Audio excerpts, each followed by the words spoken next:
ഏതൊരു വായിലുള്ള സർജറിക്കും പൊതുവേ നമ്മൾ ട്യൂബ് ഇടാറുണ്ട്, അത് സത്യം തന്നെയാണ്.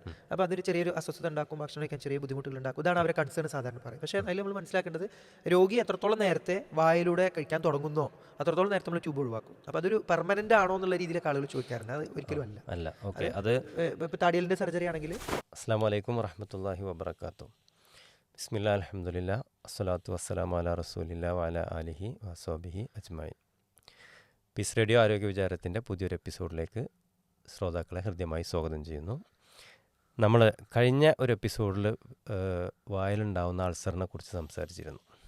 അപ്പോൾ അതിൽ നമ്മൾ എന്താണ് മൗത്ത് അൾസർ, അതിൻ്റെ ലക്ഷണങ്ങൾ എന്തൊക്കെയാണ്, അതെങ്ങനെ കണ്ടുപിടിക്കുക എന്നുള്ള കുറേ ഭാഗങ്ങളാണ് നമ്മൾ ചർച്ച ചെയ്തിരുന്നത്. ആ ഒരു മൗത്ത് അൾസറിൻ്റെ, വായിലുള്ള ക്യാൻസറിൻ്റെ തുടർച്ചയാണ് നമ്മൾ ഈ ഒരു എപ്പിസോഡിൽ ചെയ്യുന്നത്. ഈ ചർച്ചയിൽ നമ്മുടെ കൂടെ എത്തിയിട്ടുള്ളത്, സംസാരിക്കുന്നതിന് വേണ്ടി എത്തിയിട്ടുള്ളത് പെരിന്തൽമണ്ണ MES മെഡിക്കൽ കോളേജിലെ ക്യാൻസർ സർജൻ ഡോക്ടർ ജംഷീർ വീട്ടിയാണ്. ഡോക്ടർ ഞാൻ ഈ പ്രോഗ്രാമിലേക്ക് സ്വാഗതം ചെയ്യുകയാണ്. സാറേ, നമ്മൾ അന്ന് പഴയൊരു എപ്പിസോഡിൽ, നേരത്തെ ഒരു എപ്പിസോഡ് നമ്മൾ ചെയ്തതിൽ വായിൽ അൾസർ എന്താണെന്നും അതിൻ്റെ ലക്ഷണങ്ങളും അതിൻ്റെ കണ്ടെത്താനുള്ള രീതികളൊക്കെ നമ്മൾ സംസാരിക്കുന്നുണ്ടായിരുന്നു. ഇനിയിപ്പോൾ സ്വാഭാവികമായിട്ടും ആളുകൾക്ക് ഉണ്ടാകുന്ന സംശയം എന്ന് പറഞ്ഞത് ഇതിൻ്റെ ചികിത്സാ രീതികളെക്കുറിച്ചാണ്.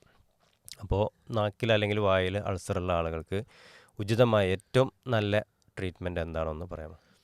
ട്രീറ്റ്മെൻറ്റ് നമ്മൾ ടെസ്റ്റുകളൊക്കെ നമ്മൾ പറഞ്ഞല്ലോ, ക്യാൻസർ കൺഫേം ചെയ്ത് മറ്റ് ശരീരഭാഗങ്ങളിൽ പടർന്നിട്ടുണ്ടോ ഇല്ല എന്നുള്ളതാണ് ആദ്യത്തെ ചോദ്യം. 2, പടർന്നിട്ടുണ്ടെങ്കിൽ എങ്ങനെ, ഇല്ലെങ്കിൽ എങ്ങനെ, ഇതാണ്. അപ്പം മറ്റുള്ള ഭാഗങ്ങളിലൊന്നും പടർന്നിട്ടില്ലെങ്കിൽ, അല്ലെങ്കിൽ തുടക്കത്തിലുള്ള സ്റ്റേജ് ആണെങ്കിൽ ക്യൂർ, അല്ലെങ്കിൽ ഫുള്ളായിട്ട് പൂർണ്ണമായിട്ട് ഔട്ട് ഓഫ് ഡിസീസ്, അല്ലെങ്കിൽ രോഗം പൂർണ്ണമായി മാറുക, രോഗമുക്തി എന്നൊക്കെ പറയുന്നത് ഹൈ ചാൻസ് ആണ്. നമ്മൾ അന്നും പറഞ്ഞിരുന്നു അത്. അപ്പോൾ അത് നമ്മൾ അതിനുള്ളത് ഫസ്റ്റ് പ്രൈമറി ട്രീറ്റ്മെൻറ്റ് തുടക്കത്തിൽ മറ്റുള്ള ഭാഗങ്ങളില്ലെങ്കിൽ നമ്മൾ നിർബന്ധമായിട്ടും ഉള്ള പ്രൈമറി ട്രീറ്റ്മെൻറ്റ് സർജറി തന്നെയാണ്.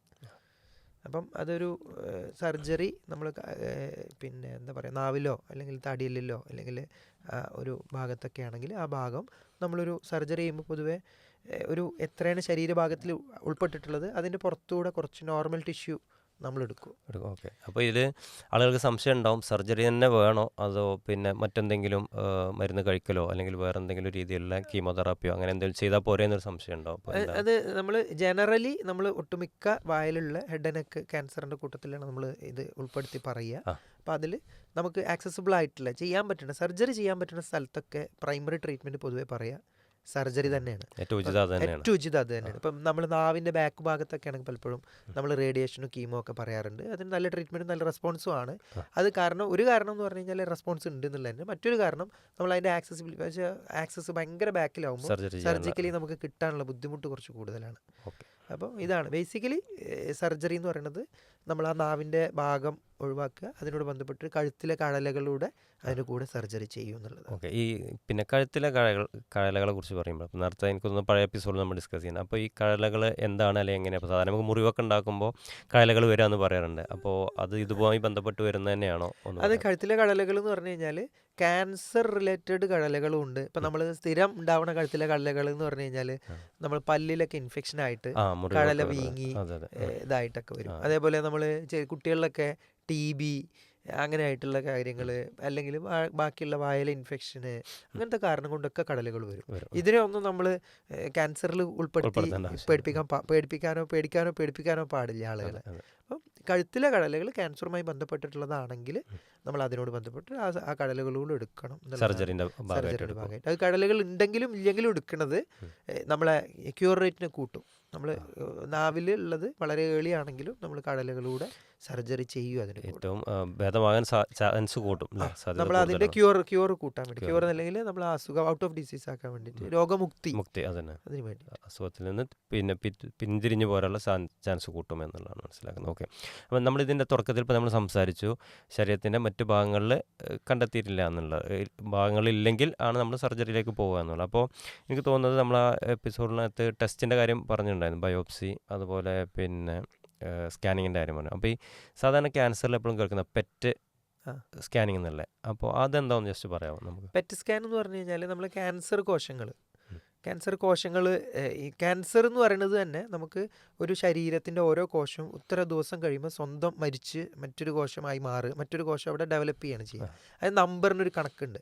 ഒരു മുറിവുണ്ടായാൽ അങ്ങനെ ഇപ്പോൾ ഒരു RBC ഒക്കെ നമ്മൾ ക്ലാസിക്കലി പറയും, RBC എന്ന രക്തമാണോ ചുവന്ന രക്തമാണോ, അത് 120-121 ദിവസം ആകുമ്പോൾ അത് ചത്തുപോകും, വേറെ ഒന്ന് വരും. അപ്പോൾ അത് എത്രനാണ് ചത്തു പോകുന്നത് അത്രേ തിരിച്ചു വരുള്ളൂ. ഈ കൺട്രോള് നമ്മൾ ശരിക്കും ഭയങ്കര ഒരു സെറ്റപ്പ് മെക്കാനിസത്തിൻ്റെ അടിസ്ഥാനത്തിലാണ് ഇതുള്ളത്. അപ്പോൾ ഈ നിയന്ത്രണം നഷ്ടപ്പെടുമ്പോൾ അത് സ്വന്തം വളർന്നുകൊണ്ടിരിക്കും ഒന്ന്. ഇത് കാരണമാണ് പലപ്പോഴും ആളുകൾക്കൊക്കെ ഈ ബാക്കിയുള്ള ഇത് വളരുന്നതുകൊണ്ട് ഇത് ബാക്കിയുള്ള കോശങ്ങളെ പരിഗണിക്കൂല. അപ്പോൾ അതിന് കിട്ടാനുള്ള ഇതുകൂടെ ഇതിലെടുക്കും. അപ്പം ഈ സാധനം വെച്ചാൽ ഗ്ലൂക്കോസ് അപ്ടേക്ക് എന്ന് പറയുമ്പോൾ ഗ്ലൂക്കോസ് ഒക്കെ എന്ന് പറഞ്ഞാൽ ഏതൊരു മലയാളിക്കും ഏതൊരു നിലക്കും അറിയുന്ന ഒരു വാക്കായി മാറി. അപ്പോൾ ഈ ഗ്ലൂക്കോസ് ആണ് സെല്ലിൻ്റെ ജീവന് വേണ്ടിയിട്ട് ഏറ്റവും ഉപയോഗമുള്ളത്. അപ്പോൾ ഈ ഗ്ലൂക്കോസ് അബ്സോർപ്ഷന് ഈ ക്യാൻസർ ഭാഗത്ത് നമ്മൾ കൂടുതലായിട്ട് കാണും, ഗ്ലൂക്കോസ് അബ്സോർപ്ഷൻ. അപ്പോൾ ഈ ടെക്നിക്ക് ഉപയോഗിച്ച് ഗ്ലൂക്കോസിനോട് ബന്ധപ്പെട്ടിട്ടുള്ള ഒരു സിമിലർ ആയിട്ടുള്ള ഒരു കെമിക്കലാണ് ഈ പെറ്റ് സ്കാനിൽ കൊടുക്കുക. പൊതുവേ CT സ്കാനിനോട് ബന്ധപ്പെടുത്തിയിട്ടാണ് പെറ്റ് സ്കാൻ.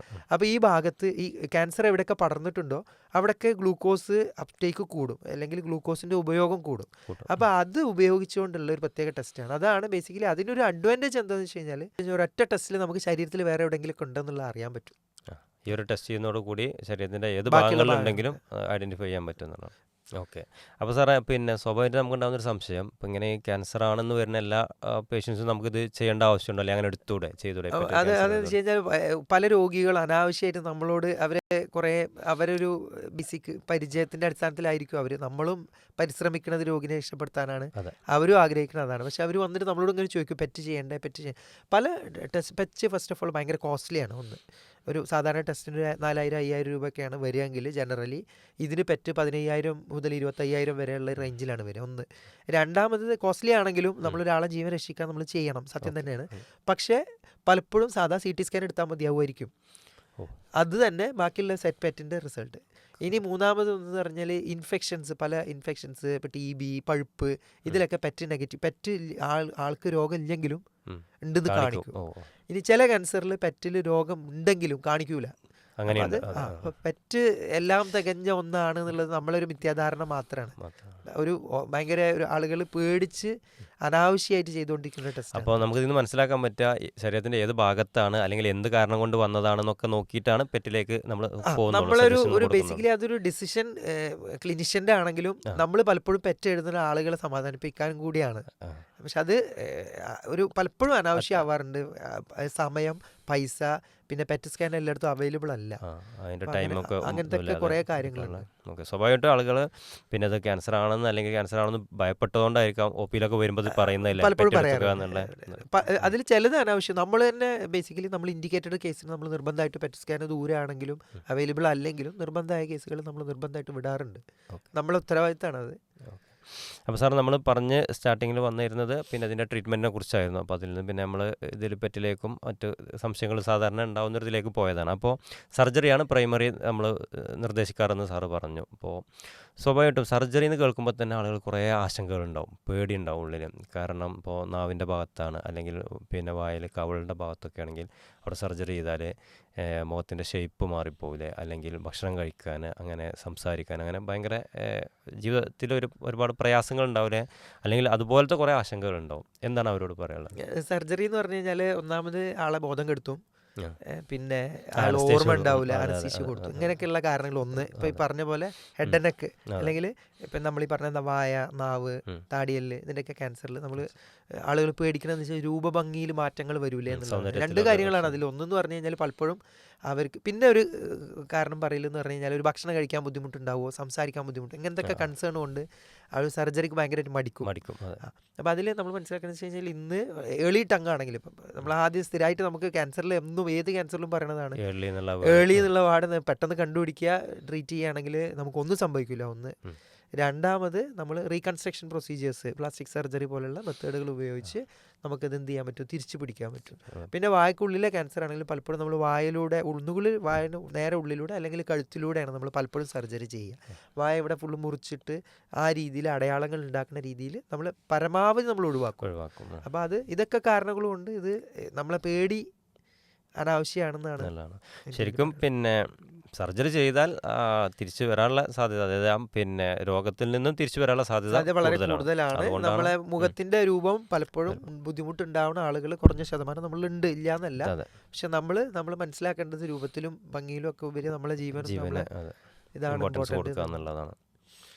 ട്രീറ്റ്മെൻറ്റിലേക്ക് വരുമ്പോൾ നമ്മളിപ്പോൾ സർജറിൻ്റെ കാര്യമാണ് ഡിസ്കസ് ചെയ്തത്. അപ്പോൾ സർജറി കൂടാതെ പിന്നെ ഇതിന് അവൈലബിൾ ആയിട്ടുള്ള ലഭ്യമായിട്ടുള്ള മറ്റ് ചികിത്സാ രീതികൾ എന്തൊക്കെയാണ്? ഏറ്റവും തുടക്കത്തിലുള്ള കേസാണെങ്കിൽ നമ്മൾ സർജറി കഴിഞ്ഞാൽ നമ്മൾ ആ ഒരു ഒബ്സർവേഷനിലാണ് വെക്കുക.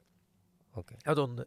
രണ്ടാമത് എന്ന് പറഞ്ഞു കഴിഞ്ഞാൽ ഇപ്പോൾ ചില കേസ് ഇപ്പോൾ കടലുകളിലേക്ക് കൂടുതൽ വ്യാപിച്ച കേസാണെങ്കിൽ നമ്മൾ തിരിച്ചത് വരാതിരിക്കാൻ വേണ്ടിയിട്ട് നമ്മൾ റേഡിയേഷൻ കൊടുക്കും. അതാണ് അടുത്തൊരു ചികിത്സ എന്നുള്ളത്. പിന്നെ നമ്മൾ പലപ്പോഴും ചില കേസുകളിൽ നമ്മൾ കീമോതെറാപ്പി നമുക്ക് ആവശ്യം വരാറുണ്ട്. അങ്ങനെ ഈ 3 രീതിയിലാണ് നമുക്ക് അപ്പോൾ ട്രീറ്റ്മെൻറ്റ്. ഇതിൽ ഞാൻ ഇടപെടുന്നത്, പിന്നെ നമ്മൾ പറഞ്ഞു വന്നപ്പോൾ ഈ റേഡിയേഷൻ്റെ കാര്യം, ഇപ്പോൾ ഈ ട്രീറ്റ്മെൻറ്റിലെ റേഡിയേഷനെ കുറിച്ച് നമുക്ക് ഡിസ്കസ് ചെയ്യുകയാണെങ്കിൽ സ്വാഭാവികമായിട്ടും ആളുകൾക്ക് റേഡിയേഷൻ കേൾക്കുമ്പോൾ തന്നെ നേരത്തെ നമ്മൾ സർജറിൻ്റെ കാര്യം പറഞ്ഞ പോലെ തന്നെ ഒരു ആശങ്ക ഉണ്ടാക്കുന്ന കാര്യമാണ് അല്ലേ. റേഡിയേഷൻ ചെയ്ത് കഴിഞ്ഞാൽ വായിൽ ഡ്രൈനെസ്, ഡ്രൈ ആവുമോ, അതല്ലെങ്കിൽ അതിൻ്റെ കോംപ്ലിക്കേഷൻ രീതിയിൽ മുറിവ് വരാൻ ഒക്കെ ഉള്ളൊരു സാധ്യത ഒക്കെ ഉണ്ടോ? അപ്പോൾ എന്താണ് അതിനെക്കുറിച്ച് അപ്പോൾ പറയുന്നത്? അത് നമ്മളെന്ന് വെച്ച് കഴിഞ്ഞാൽ ഒന്ന് ഫസ്റ്റ് ഓഫ് ഓൾ നമ്മൾ ഇതൊക്കെ പഠനങ്ങളുടെ അടിസ്ഥാനത്തിലാണ് നമ്മൾ ട്രീറ്റ്മെൻറ്റ് പ്ലാൻ ചെയ്യണത്. നമുക്ക് പലപ്പോഴും പേഷ്യൻസ് വന്നിട്ട് ചോദിക്കുക, ചില ആളുകൾക്ക് പേടി സർജറിനായിരിക്കും, ചില ആളുകൾക്ക് അവരെ പഴയ ഫാമിലിയിലെ ആരെങ്കിലും പറഞ്ഞ അറിവോ ഒക്കെ അടിസ്ഥാനത്തിൽ കീമോ ഒക്കെ ആയിരിക്കും, ചില ആൾ റേഡിയേഷൻ ആയിരിക്കും. അപ്പോൾ നമ്മൾ ഫസ്റ്റ് ഓഫ് ഓൾ രോഗി മനസ്സിലാക്കേണ്ടതെന്ന് വെച്ച് കഴിഞ്ഞാൽ നമ്മളെ വിശ്വസിക്കുക എന്നുള്ളതാണ്. നമ്മൾ ഒരു ഇൻ്റർനാഷണൽ ലെവലിൽ ഒരു സ്റ്റാൻഡേർഡ് ട്രീറ്റ്മെൻറ്റ്, ഒരു പ്രോട്ടോക്കോൾ എന്ന് പറയും, ആ രീതിയിലാണ്. അതെല്ലാം നിയമങ്ങൾ എഴുതി വെച്ചിട്ടുണ്ട്, ഇന്ന രീതിയിലുള്ള ആളുകൾക്ക് ഇന്നത്. അപ്പോൾ അതിൻ്റെ അടിസ്ഥാനത്തിൽ നമ്മൾ ട്രീറ്റ്മെൻറ്റ് ഡിസൈഡ് ചെയ്യുക, ഒന്ന് തീരുമാനിക്കുക. അപ്പോൾ റേഡിയേഷൻ എടുക്കുമ്പോൾ ചില ആളുകൾക്ക് വായ ഡ്രൈ ആവാറുണ്ട്, മുറിവ് വരാറുണ്ട്, ചുമപ്പ് ഉണ്ടാവാറുണ്ട്, വേദന ഉണ്ടാവാറുണ്ട്. അതൊക്കെ സത്യം തന്നെയാണ്. പക്ഷേ നേരെ മറിച്ച് അതെല്ലാവർക്കും ഉണ്ടാവില്ല. ഒന്ന്. രണ്ട്, ഇതിനൊക്കെ എന്തൊക്കെ നമ്മൾ തടയാൻ എന്തൊക്കെ കൊടുക്കണം, ഇവരെ ബുദ്ധിമുട്ടുകൾ കുറയ്ക്കാൻ എന്തൊക്കെ വേണം, അതൊക്കെ നമ്മൾ കണ്ടിന്യൂസ്ലി അവരെ മോണിറ്റർ ചെയ്തുകൊണ്ടാണ്, അവരെ നോക്കിക്കൊണ്ടാണ് നമ്മൾ ട്രീറ്റ്മെൻറ്റ് കൊടുത്തുകൊണ്ടിരിക്കുന്നത്. അപ്പോൾ അതിനോട് ബന്ധപ്പെട്ടിട്ട് വളരെ റേഡിയേഷൻ കാരണം നമ്മളൊരു പേഷ്യൻ്റ് വന്ന് 4 ആളുകൾ വന്ന് അഡ്മിറ്റായി, അങ്ങനത്തെ സിറ്റുവേഷൻസ് ഒന്നും നമ്മൾ അങ്ങനെ കാണാറില്ല. വളരെ കുറഞ്ഞ ആളുകൾക്ക് റേഡിയേഷനാണ്.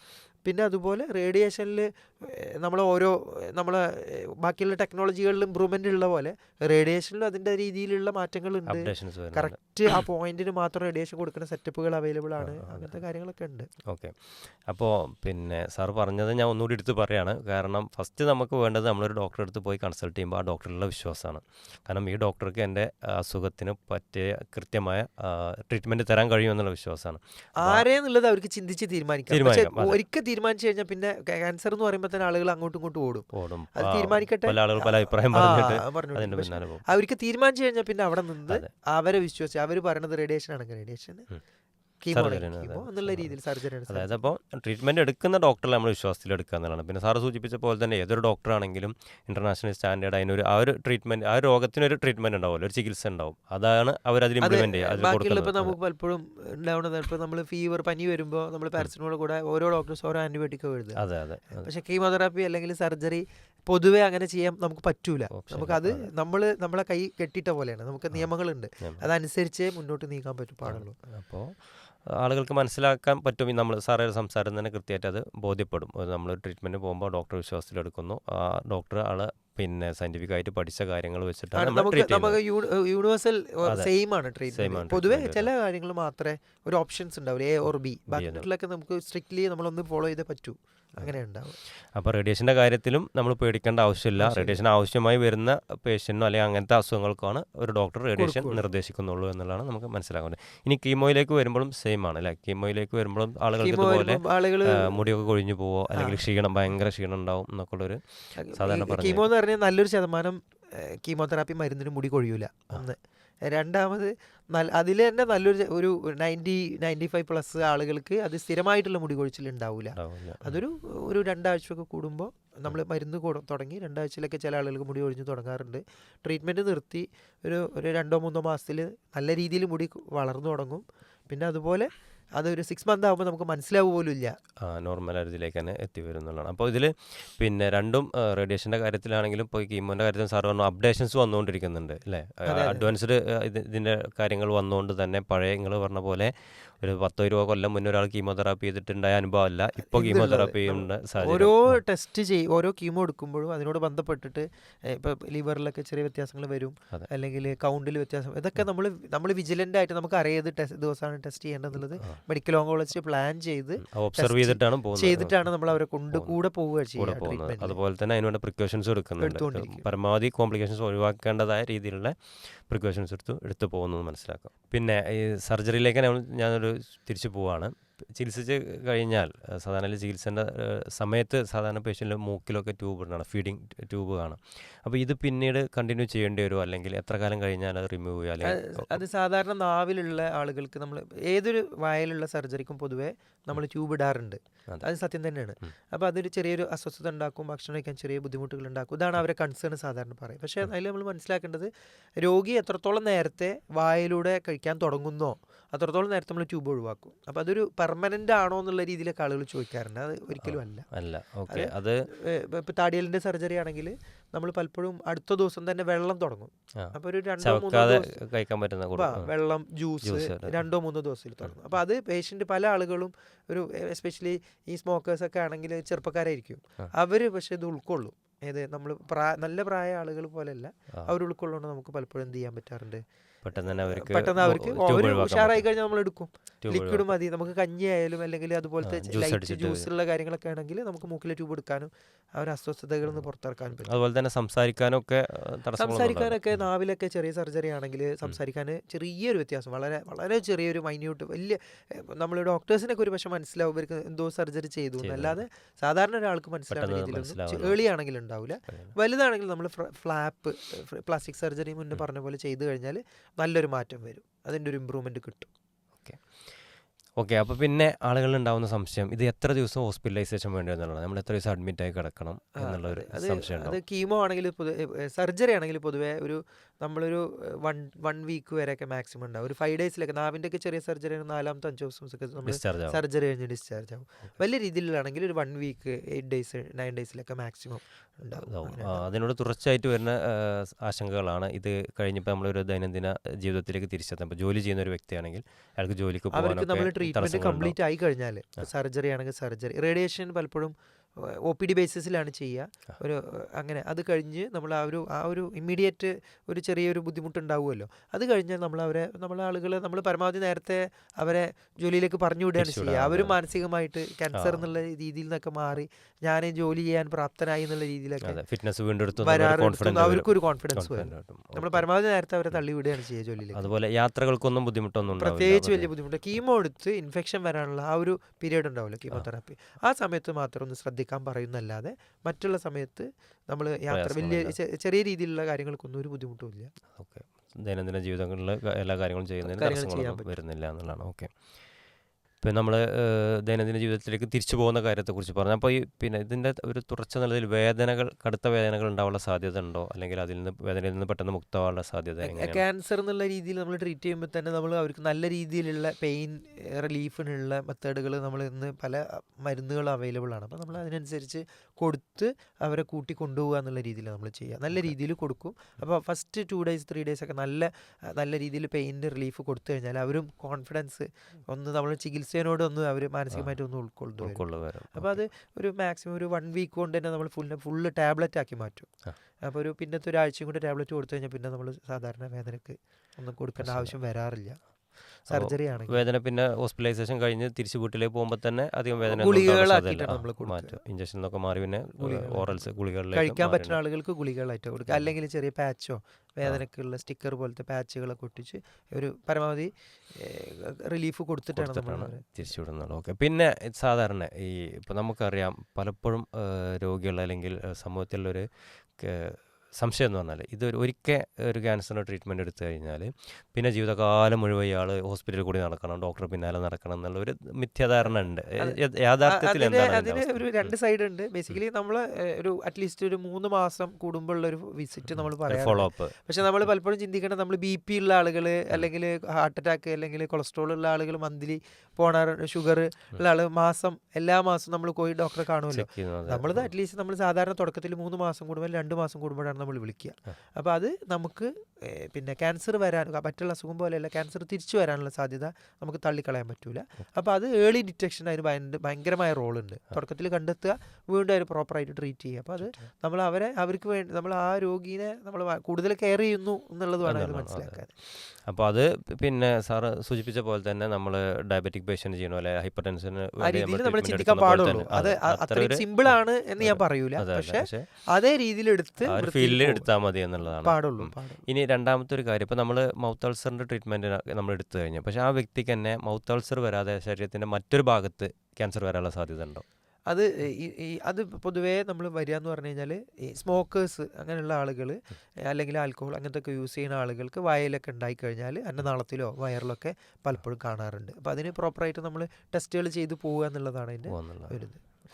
ചില ആളുകളിൽ കാണാറുണ്ട്, എല്ലാ ക്യാൻസറിലും അങ്ങനെ ഉണ്ടാവാറില്ല, പക്ഷെ വായയിലൊക്കെ സ്മോക്കിംഗ് കാരണം ഉണ്ടാവുന്ന പല ക്യാൻസറിലും അതൊക്കെ കാണാറുണ്ട്. റയറായിട്ട് അങ്ങനത്തെ സംഭവങ്ങൾ കാണാറുണ്ട്. അത് സ്മോക്കിംഗ് പൊതുവേ എന്തുണ്ട് വെച്ച് കഴിഞ്ഞാൽ ഈ പുക തട്ടിയ ഭാഗങ്ങളൊക്കെ ഇപ്പം അന്നനാളവും ശ്വാസകോശത്തിനോട് ബന്ധപ്പെട്ടിട്ടുള്ള ഭാഗങ്ങൾ മൊത്തം സാധനങ്ങൾ നമ്മളായിട്ട് ചോദിച്ച് വാങ്ങിയ റിസ്ക് ആണെന്നുള്ളത് നമ്മളിതിൽ പാരലലി ആയിരിക്കും. പക്ഷെ അത് അങ്ങനെ ഒരു സംഭവം പല ആളുകളും കാണാറുണ്ട്. ഓക്കെ. ഇപ്പോൾ സാധാരണ നമ്മൾ പിന്നെ മൗത്ത് അൾസർ എന്നല്ല, പൊതുവെ ക്യാൻസറിനെ കുറിച്ച് പറയുമ്പോൾ ഈ സ്മോക്കിങ്ങിൻ്റെ കാര്യം, ലഹരി പിന്നെ പാന് ഗുഡ്ക്കൊക്കെ ഉപയോഗിക്കണതിനെ നമ്മൾ പ്രത്യേകം എടുത്ത് പറയാറുണ്ട്.